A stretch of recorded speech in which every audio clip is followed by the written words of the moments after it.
Good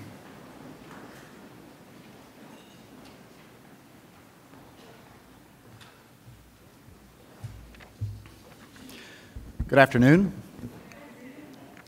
My name is Joshua Mitchell. I'm a professor in the government department and the interim director of the Tocqueville Forum on the Roots of American Democracy.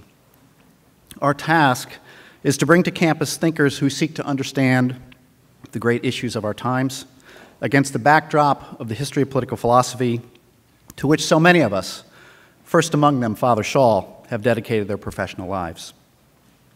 Let me note that next year we intend to have a lecture series that will be oriented around a number of grand themes in Tocqueville's democracy in America. We will keep you appraised of that program as the details emerge. This fitting tribute to Father Schall has been organized by a number of undergraduate students affiliated with the Tocqueville Forum and underwritten by a number of friends of Father Schall in the Washington area and around the country. To both groups, we give thanks. I should note proudly that many of the students who organized this event this afternoon are also responsible for the award-winning undergraduate journal, Utraque Unum, which many of you now hold in your hands. In Book 2 of the Republic, Socrates declares that the true philosopher will not be angry with his pupils if they do not understand him. Any educator who has stood in front of a classroom of students not really willing or able to listen has more than once wondered why Socrates would not show at least some frustration. In Book 7 of the Republic, in what is perhaps the most breathtaking imagery in the entire corpus of philosophy, Socrates speculates that education is not what every generation's sophisticates imagine. They claim that they can impart knowledge to their students. Socrates suggests otherwise. The true educator knows that in order for students to move from fashionable opinions to knowledge, something more mysterious than mere teaching must occur. That is why he cannot be angry with his students. At most, the true educator can help turn students toward knowledge, but the real labor must be theirs. What might that involve? Look to Father Schall, a great admirer of Plato, for guidance. Consider his classroom. It is a place of face-to-face conversation, guided by a master, intended first to patiently turn his students toward the authors he has them read. I dare say, however, that that is only preparatory work, akin to figuring out what sort of supplies you must bring along if you are to embark on a great hunt. The hunt itself is undertaken through the classroom conversation. Father Schall asks his students about this or that argument, this or that author, this or that point of comparison. He does this with patience. He does this with cheer, as the philosopher must. And at the end of the hour, his students walk out knowing that something has happened to them, even if they cannot quite say what it was. Many years later, his students ponder their education and now finally understand that what they learned in Father Schall's class had led them to spin off in another direction that they might not have otherwise taken. Or perhaps they are doing what they intended, but in a slightly different way, with more reverence, with more wonder, with more humility, with more love. And all of this has happened because, yes, they were turned by being in the classroom, involved in the great conversation with the great master, with Father Schall. One of the students who was turned so many years ago is Mr. Michael P. Jackson, one of Father Schall's graduate students.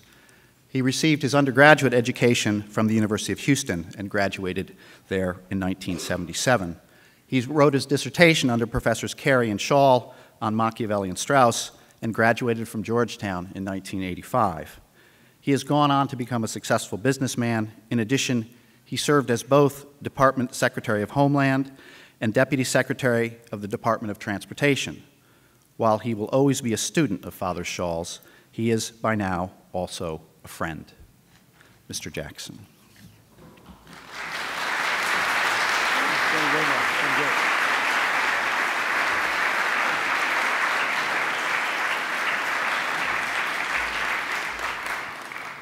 Indeed, Professor. Thank you, Professor Mitchell. Your Excellency, students of Father Schall, friends all, thank you for being here, and Father, thank you for letting me be here with you. Never has it been more true, even in this storied room, that our speaker needs no introduction. Because Father Schall always just loves grilling his students about dates, I thought I would first offer up a few of his own milestones. Born in 1928, you do the math, James Schall joined the Jesuit order in 1948 and graduated from Georgetown with his doctoral degree in 1960.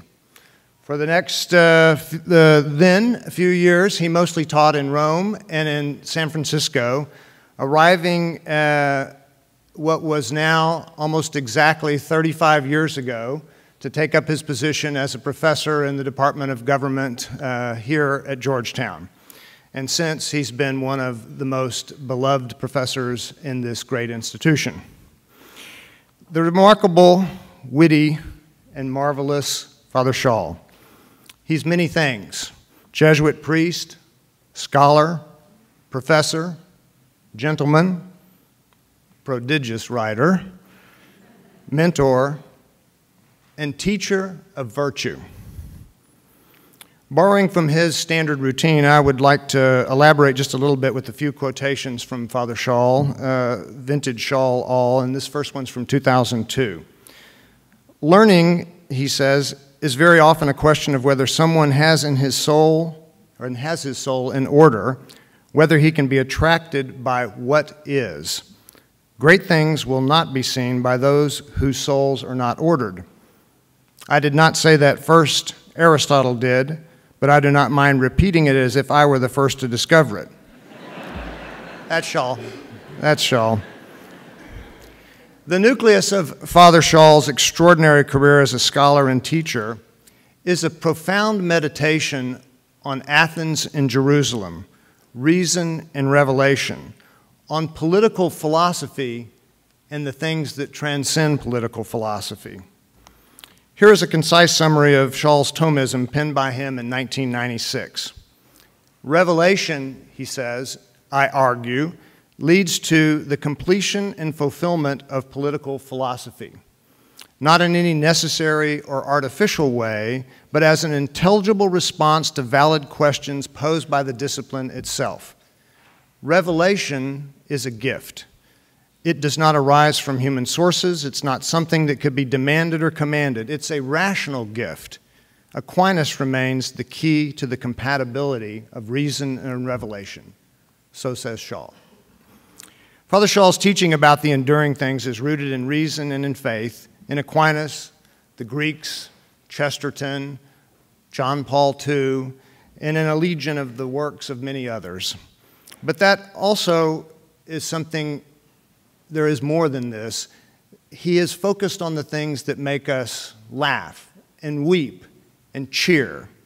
Therefore, in Schall's Another Sort of Learning, his own guide for the perplexed, he has, with the philosophers, share a pride of place with Bertie Wooster, with Bach, with Linus and Lucy, with extraordinarily extravagant meals, and with college football. When the good Father Schall returned to Georgetown in 1978, I was a student here in the government department, as Professor Mitchell mentioned. Along with George Carey and Dick Stevens, Father Schall set out with an incessant good cheer and persistence to point me in the direction of great books and important ideas. I was humbled and dazzled by this man in every way, by his learning and by his generosity of spirit. This is a dazzlement that you have shared. Decades later, I sat in a hospital room with Father Schall as he recovered from his serious jaw surgery. He uttered not a peep of complaint about the severe pain which he was enduring. Not an ounce of self-pity there, but I will never forget how vividly he offered up his one complaint with these words, "Michael, I just got to get out of here and get back to my classroom where I belong." Always the teacher, Father, but a teacher of much more than book learning, a rare man, one such as the ancients revered, with the title Teacher of Virtue. Since my marvelous student days at Georgetown, Father Schall's been a friend of our family. He helped bring my wife into the church. He baptized our daughter, Catherine. He subsequently offered her first communion. He formally went through anniversaries and events of our lives.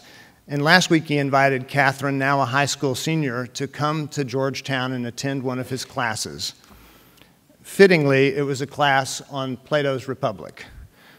Catherine reported to us that night with eyes wide about his teaching and his engagements with his students. It was, she said, magical. It's still magical. I knew it was, and it still is. My assignment here was to introduce a man who needs no introduction. And so, friends, I'm going to ask the favor of allowing me to close by turning away from you, not addressing you, but asking if, on behalf of us, you would allow me to speak directly to our dear Father Schall. Father, it's fitting that you formally bring to a close your career at teaching at Georgetown in Gaston Hall, this great temple of all things good here at the university. Your 35 years of teaching at Georgetown is a profound gift, a stunning legacy. Your wisdom will be preserved for the ages just down a few steps away in the library here at Georgetown, in Dahlgren Library. Yet more, your legacy is preserved in the simple fact that you have touched so many lives and what they have taken from that experience with you. In 2005, you wrote an article, the last paragraph of which I'd like to read to you. It says this: "What we most associate Christmas with is gift. A gift is not something we can demand, not something that is due to us. Ultimately, the structure of the universe is first to be understood as a gift. Who made Christmas? The Word was made flesh and dwelt among us." It has never been put more succinctly, you said. All gifts must be freely received by those to whom they are freely given. This is the principle upon which the universe is constructed. So you wrote. So is true. Father, our universe has been shaped and profoundly blessed by your many gifts. We have come to know and to love you, students and friends. At this Christmas season in 2012, you come to us with yet another gift, this evening's lecture. We expect to learn still more, perhaps enjoy one of your puns, mingled in with wisdom and the sublime. So now, Father, please approach the podium, knowing well that you have our profound respect and affection, and I hope accompanied by one more overture of a raucous welcome for Father Schall.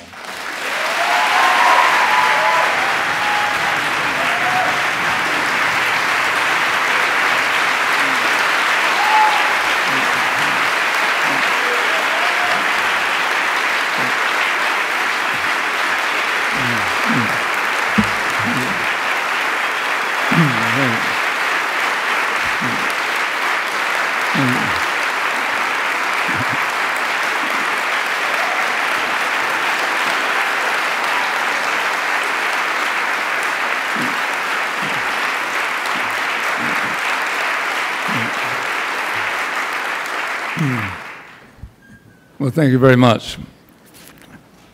Professor Mitchell, Michael, thank you very much for that introduction. Archbishop, Father Lincoln, our rector, fellow Jesuits, priests, religious, companions or colleagues in the department and in the university, all you students present here from many generations and friends. Today is Pearl Harbor Day. It is also the 70th anniversary of the death of my grandmother Shawls. My mother died in 1937, and grandmother Schall took care of my two younger brothers and sister and myself after that. Today is also the Feast of St. Ambrose. So I have to acknowledge to Archbishop Vigano of the connection of St. Ambrose in Milano and St. Augustine, a connection that has changed the world in many ways. Today is also the vigil of the Feast of the Immaculate Conception. It is also Friday. Schall has one rule: be present in class every day, especially on Friday.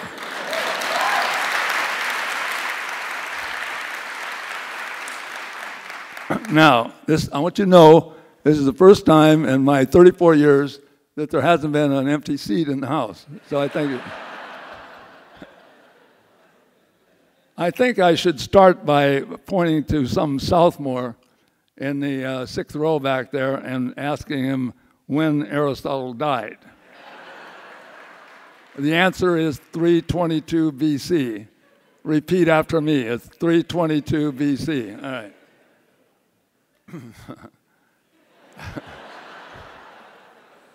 So I'm going to give you a formal lecture. I very often don't give a lecture in class. I sort of wander around. But I do like to give lectures, and a lecture, I think, is an opportunity where someone invites you.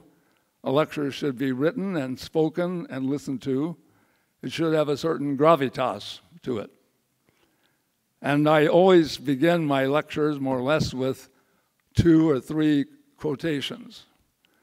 And what is the quotation? We have Monsignor Sokolowski here from Catholic U, and we're honored to have you, Monsignor Sokolowski. And Monsignor Sokolowski wrote a book called Pictures, Quotations, and Distinctions, in which he pointed out the remarkable thing that happens when you quote somebody from another time, another place, in your context, and it still remains in their context. So my lecture is entitled A Final Gladness, and this is my last lecture at Georgetown.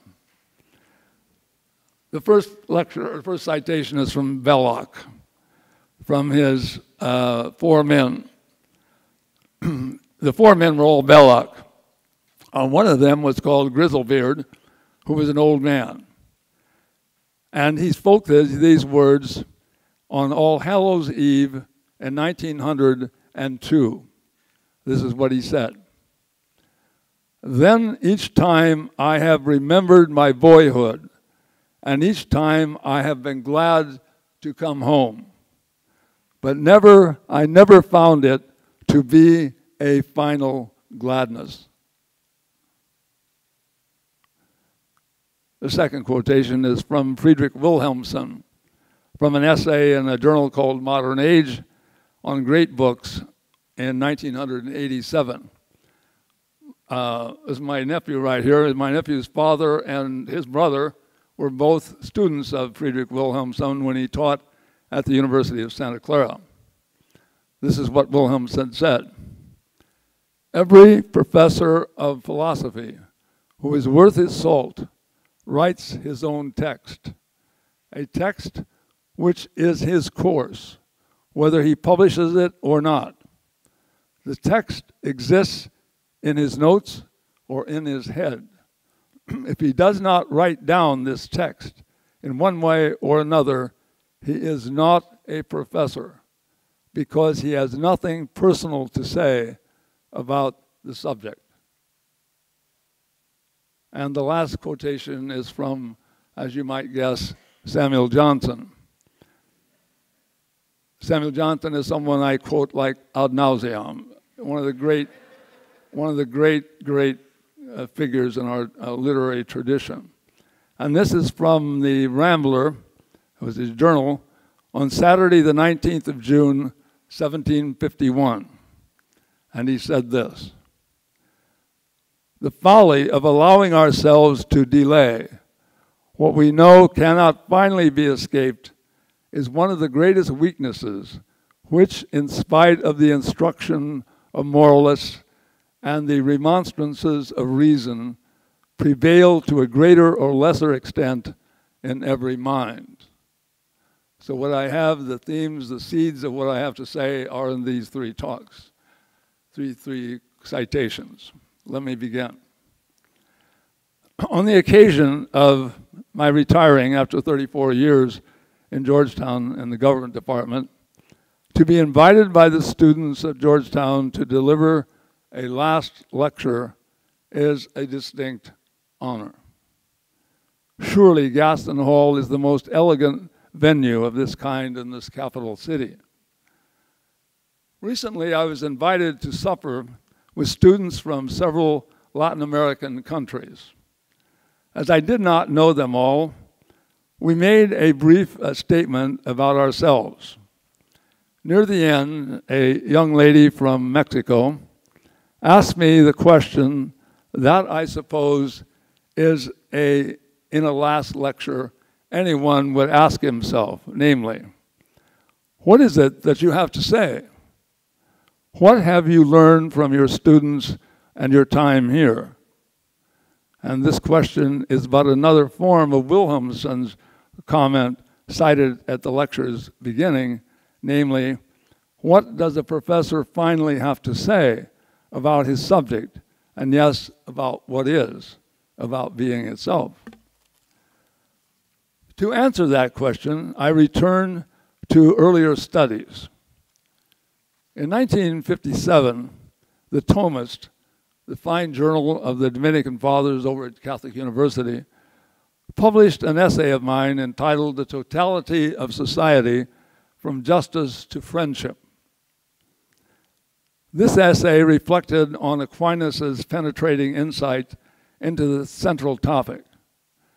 Both Aristotle and Aquinas, and for both of them, friendship stands at the core of human and yes, divine existence, divine reality. No subject stands closer to the heart of a 20-year-old student than that of the proper meaning and practice of friendship, of how it is gained and of how it is lost. If we get that wrong, we will get life wrong. In a semester class of some 100 students, left to individual choice to write on any topic, almost 20 to 30% of the students write on this topic as it appears in Aristotle and as it is reflected in their own lives. It is a sobering and, yes, exhilarating experience for a student to realize that the best thing ever said on this abiding topic was spoken not yesterday afternoon, but 2,500 years ago. It is such an experience of intellectual continuity that I want each student on leaving here to have in his own soul.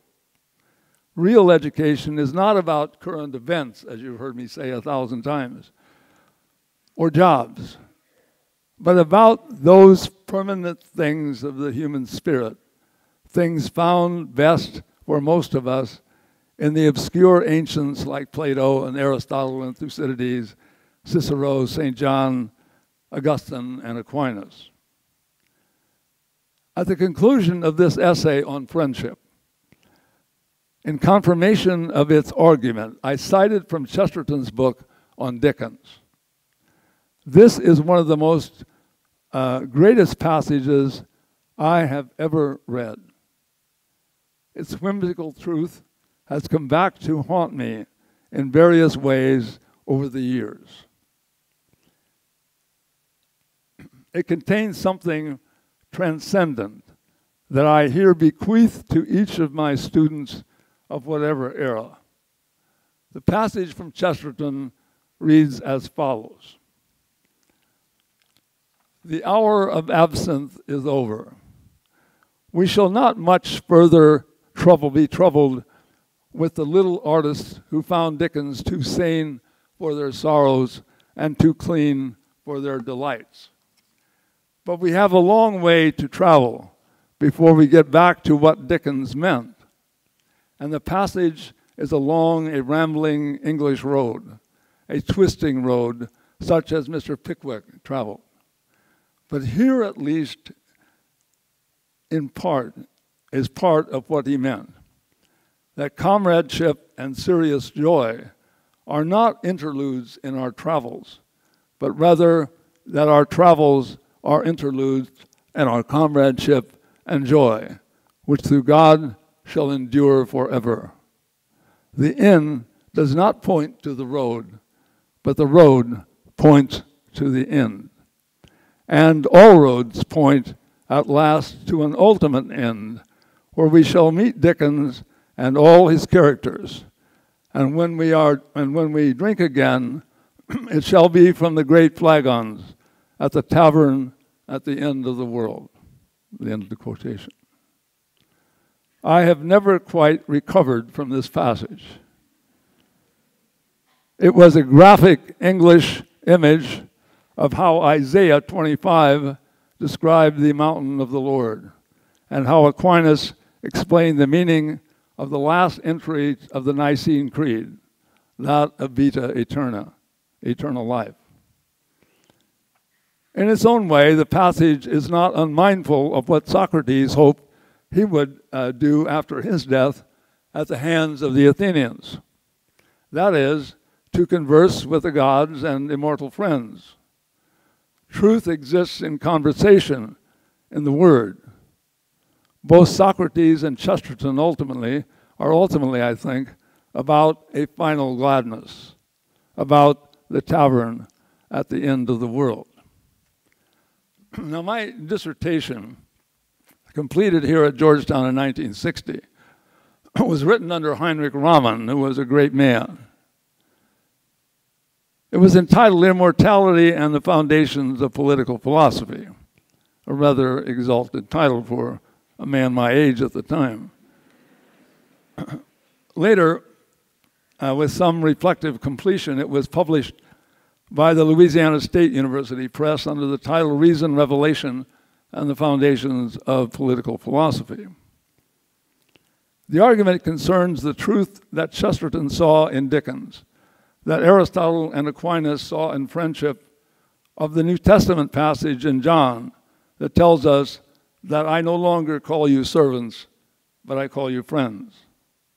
The only real immortality is not that of states and corporations, ideas, biological species, or even stars and universes, but that of the human souls, of the resurrection that they portend.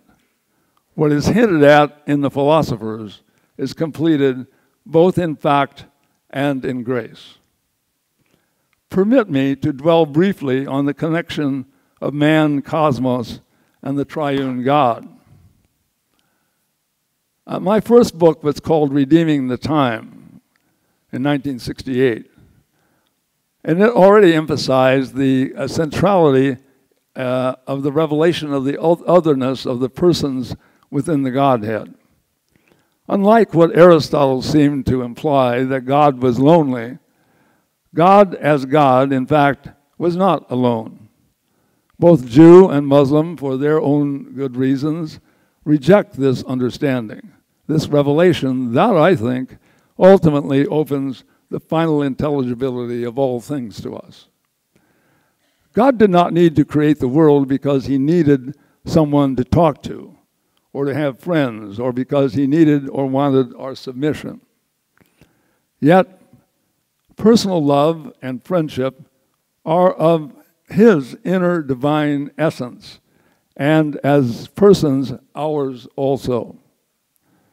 The world is not created because of some lack in God. This truth opened a whole new line of thought for me. To trace this line, I turned to Plato. It took me a long time to warm up to Plato. I was and still am a confirmed Aristotelian Thomist, in case you wonder. I'm sure nobody's ever wondered about them anyway. That may be why I was long intrigued by Augustine's observation in his Confessions. I just had a young lady that come in and showed me that she was carrying with her, a young lady from Brazil actually, a copy of Augustine's Confessions. That's a sure sign that something right is going on in the world. Okay. But his observation in the Confessions that Platonists had the Word, but they did not have the Word made flesh. In 1996, I wrote an essay in the American Scholar called The Death of Plato. Sometimes I think it is my best essay, as I think my semester with students reading Plato together is my best class. The essence of this essay that I wrote was that in his death, Plato, to use a phrase from Joseph Pieper, and Joseph Pieper is himself a complete liberal education practically, from a phrase which is called in tune with the world.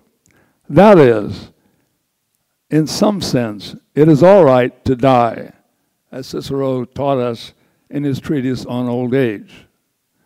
The only thing that is really serious is not death, but God, as we read in Plato's Laws. All else is unimportant by comparison. The idea was revolutionary to me. My book entitled On the Unseriousness of Human Affairs follows from this line of thought. Its title is itself a quotation from Plato. Human affairs, politics, economics, culture have their place. Aristotle had said that if man were the highest being, politics would be the highest science. But as a matter of fact, he added that in this universe, beings higher than man exist. As far as we can, he told us, in the 10th book of his Ethics, we are to devote our lives to not devote our lives to human and mortal things, but to divine and to the higher things. We can only know a little of these higher things, he said, but is worth all else. He was quite right. When we read this Aristotelian passage together in class, I say to the students, pay attention. And some actually do.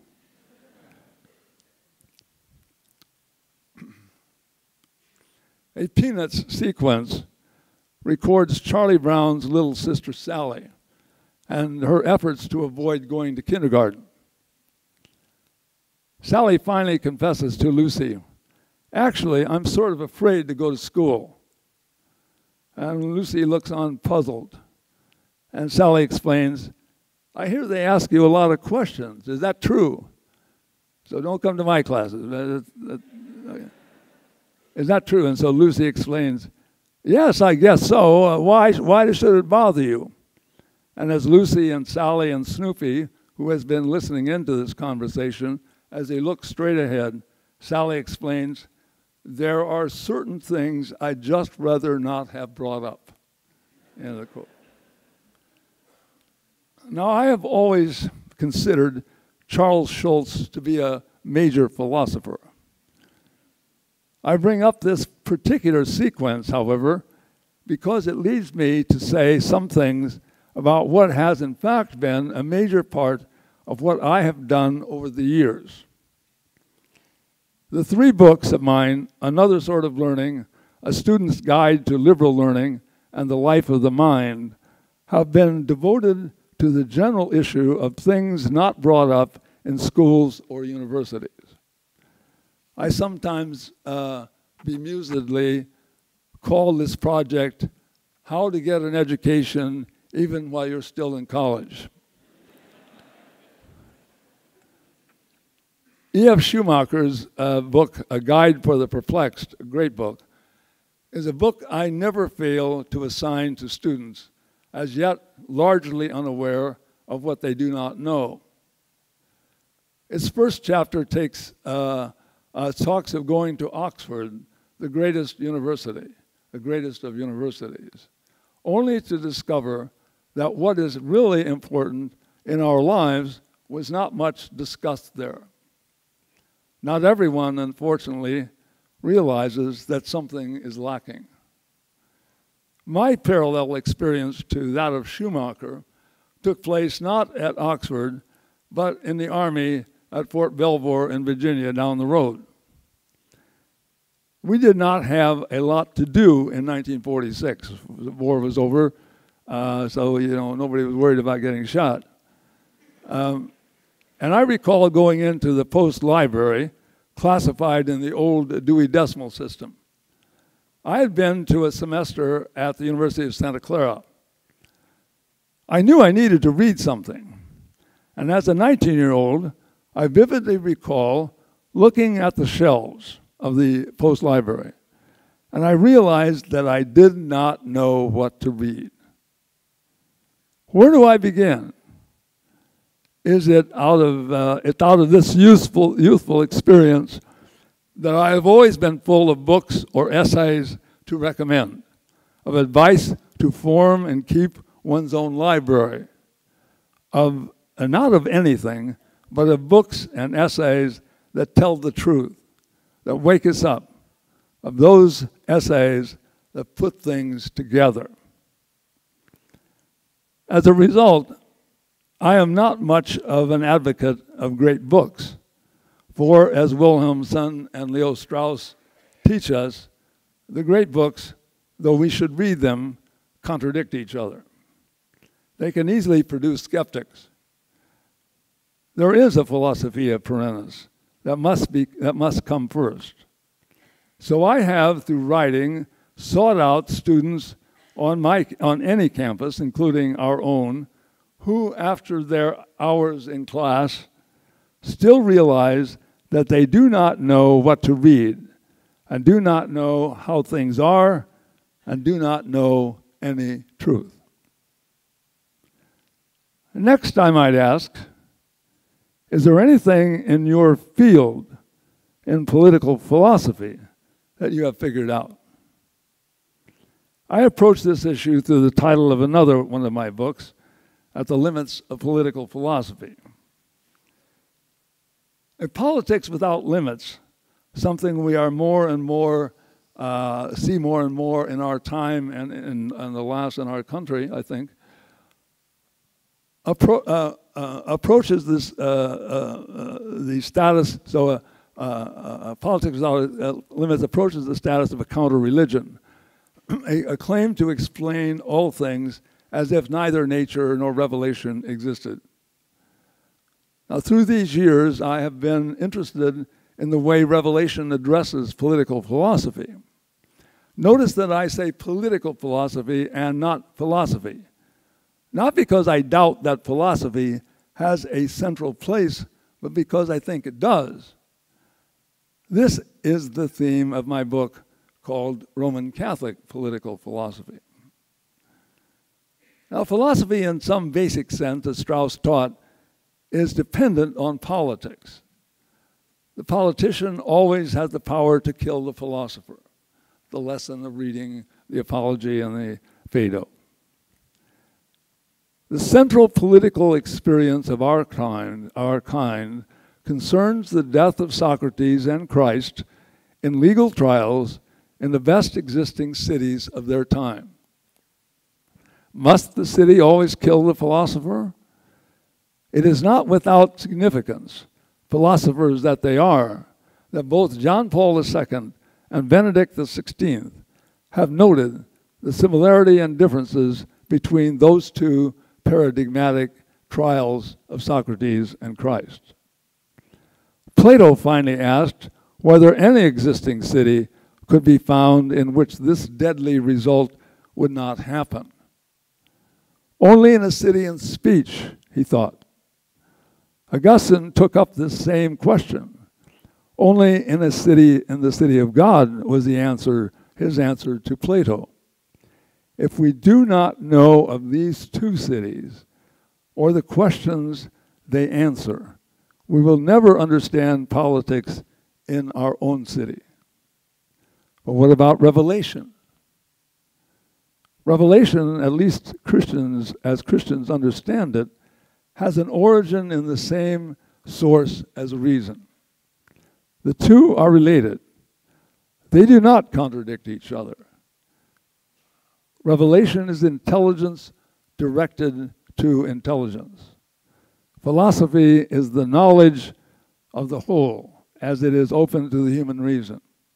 Human reason ought itself to be open to all that is. It can understand what it is in general that revelation proposes as the meaning and purpose of man and the world. Philosophy, by actively seeking the truth through reason, is in its own methods, comes to a point where it can go no further. It knows, but it also knows that it does not know. If, when it is most active about these limits, philosophy sees that something in revelation is at least an intelligible answer to something reason cannot answer, reason cannot simply say that it makes no difference. One cannot argue from reason directly to revelation without being God. But it is possible to grasp that the intelligibility in revelation and the intelligibility in philosophy are of a kind. They seem related to each other. Without belaboring the point, it is not legitimate to say that revelation has no relation to reason or that philosophy poses no issues that revelation does not plausibly address. What is reasonable is that it is at least reasonable that they belong together, even if the reason in revelation first comes by faith, itself a virtue involving reason. In this light, I sometimes think that I see Professor Walsh here from Catholic U, so this reminds me of him. In this light, I sometimes think that Nietzsche's position, so influential in all of our academic academies and cultures, that reason is found neither in nature nor in revelation, is proposed as the only way to escape the logic of what I suggest here. That is, we are back in the garden, in the tree of knowledge of good and evil, which good and evil we now want to define by ourselves alone, indeed, by our politics and our courts. The title of my book, one of my books is called The Mind That is Catholic. Sometimes I think that the best kept secret in the modern world is precisely this mind.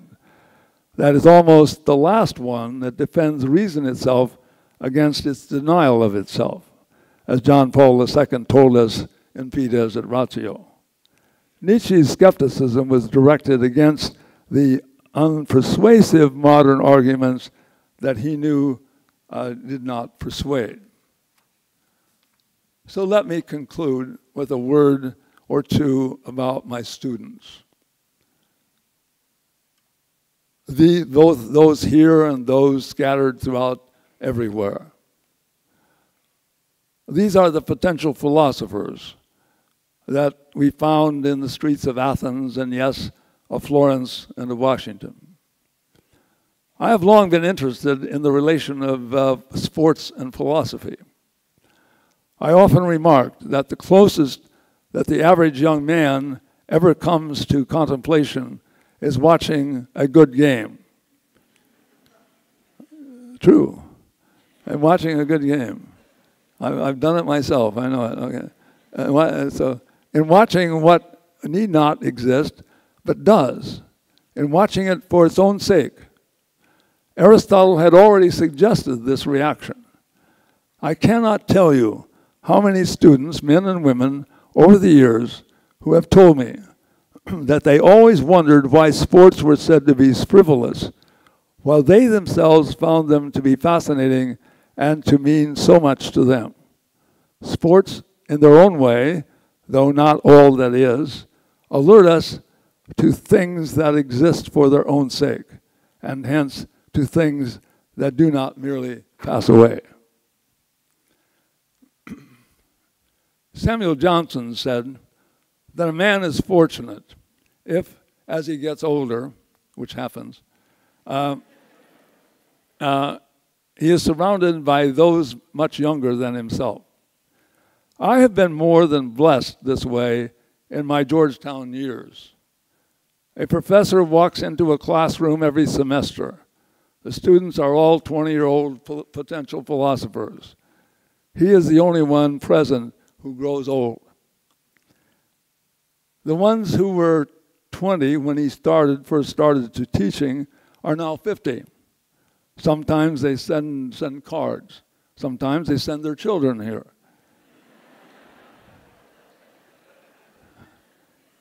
Students keep professors alive, and priests especially appreciate their vibrancy. Each year, because of students, a professor can read and reread the books that he knows that he wants to read again and again. He finds Aristotle wiser on the 50th reading than he was on the 3rd. The professor is in class to incite, cajole, inspire, and assign matters so that a young man or woman reads for the first time a book they may never have heard of. This is what he owes to them. They want to know, moreover, not just what Plato had to say, but what their professor, their teacher, has to say. Yves Simon, a great man, in a famous passage that I never fail to stress, tells us that there are 3 kinds of students. Those only interested in grades, those who already know everything, and the eminently teachable. Those who will allow him, the teacher, in a short time in their youth, to take them through things which it took him into old age to figure out. The professor hopes that they all finally become eminently teachable and that he is worthy of teaching them. When I come to the end of a semester, to the last class, I realize that I will never see 95% of these good students again. This is all right. Students have to go to their lives. They cannot be lounging around in campus dives 2 years after graduation, trying to pretend that they still are matriculating. The university is not a student's home. It is more like what Cicero called the world itself in his treatise on old age. That is, it is a hostel. It is a place that you are there for a while. What in the end does a professor most want his students to remember? Not himself, but what is true and the search for it. Above all, he wants them to remember the Socratic foundations of our culture, that it is never right to do wrong, that death is not the worst evil, and ultimately our lives are about eternal life, as Benedict XVI writes in his great encyclical on modernity, Spe Salvi. The university is a place where truth, all truth, can be spoken, ought to be spoken. When it is not, and often it is not, it is imperative, as Schumacher said, that a student knows where to turn when it is not. So soon enough, my dear colleagues and students and friends, I will return to Los Gatos, my first Jesuit home in what used to be called El Dorado. They think that the debt is so great in California that they can't call it El Dorado anymore.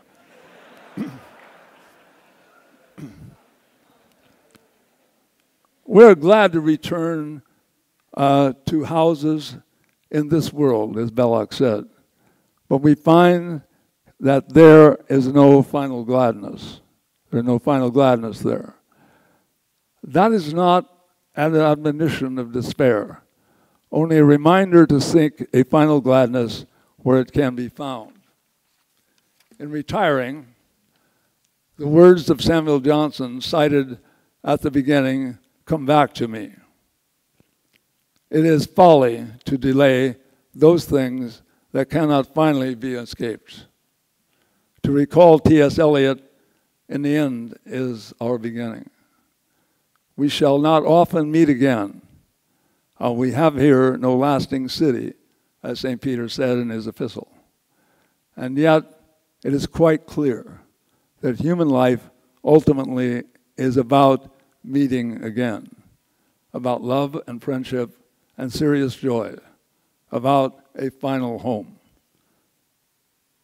So let us think of meeting again, of drinking again from those great flagons in the inn at the end of the world, where we shall meet Dickens and all his friends, Socrates and those with whom he conversed. Yes, with a God who has told us when we meet again that we shall see him as we would have it, face to face. My last lecture at Georgetown is thus about political philosophy, as it leads, as I have told you, that it must, to everything else. Now you know why I entitled the lecture as I did. Let me read the passage from Belloc's Walk of 1902 one last time. Then each time I have remembered my boyhood, and each time I have been glad to come home, but I never found it to be a final gladness. In these things is the truth of human experience. The real issue fought out in universities and philosophies over the ages and in every human soul, including our own, is not whether there be a final gladness, rather, as it in the case of Plato and Augustine, it concerns its proper location and whether our manner of living and thinking is worthy to receive it. Ultimately, my dear students, from so many years, it is a gift, and we are glad of it. Such is my last lecture that I bequeath to you as I leave Georgetown, this blessed place where I have, in God's grace, met and conversed with so many of you.